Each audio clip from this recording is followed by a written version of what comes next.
go back to panels, scene, and render, and you'll get back to your first like panel screen. And to the output, I would click the little thing, the little folder, and I would go back to slash, or you could just put in a slash, click enter, go to applications, Blender, Custom Disney 3D intro, and save it as, I'm just going to save it as Walt Disney 3D intro finish, and click select. Now, if you're on Mac, I would recommend that you go down to here and go up and click QuickTime, because then it is a lot easier for you to put it into iMovie and use the, or add the video itself once it is rendered to the music or the sound file, and you'll be seeing how to do that in the next part of the video. Now, I would personally change 25 frames per second to 30 frames per second, click OK, and we want to make sure RGB is selected, and then all we do then is click animate. And as you can see here, let me just leave that a second. What we can do if we want is down on these this panel here, we can choose what format we want it in, and HD obviously will go in HD and it will take the longest, so the further you go up it will take shorter amount of time to render.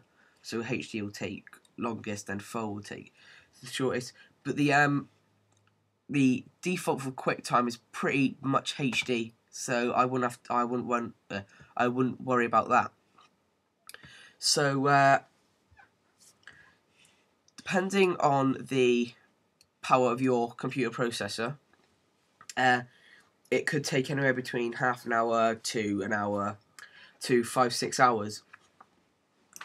And so you're going to have to wait for that to happen or finish. And now I will cut the video to the rendering, and I will show you how to add the movie to the sound file to the movie, rather, if you do not know how to do this in iMovie. Okay, so the movie has rendered out of Blender, and it only actually took about 20 to 30 minutes to render, and this is because of there's not a lot of background imagery, unlike the 20th Century Fox and the Universal Pictures one. And when it's rendered, you'll be left with this, and it's just a silent movie of the Walt Disney 3D introduction. That'll be left in your output folder that you selected, but you'll also be left with this folder here, sort of like blend cache Walt Disney 3D, and that's got loads of just completely useless files in it. And I wouldn't have thought it'd actually take up that much. Just 37 megabytes, but you can just whack that into the trash because that's not needed. So what we're going to need to do is this tune here. You're going to have to add it into iTunes. Or just do that. File, open with iTunes.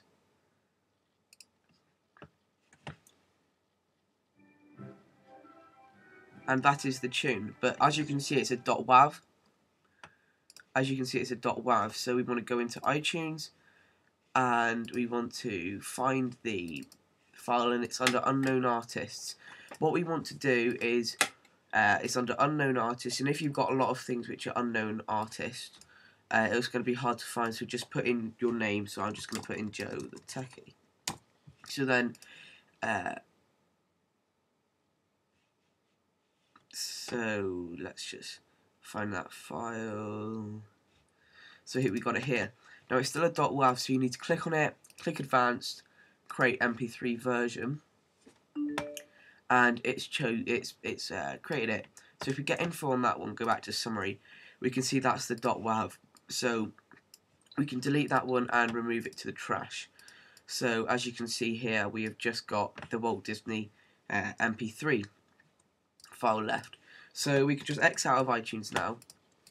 What we want to do now is go into iMovie, and we want to click File, New Project, and we can just name this Walt Disney 3D intro, and click Create. We have our project, and now we need to go to File, Import Movies, and we want to go to Applications, Blender, Walt Disney 3D Custom Intro, and you'll see here that this is the blank one with no sound. And we want to create a new event, and let's just make it Walt Disney intro blank, just to make things easy for us. We want to copy the files and optimize them for original size, and click import, and this will just process.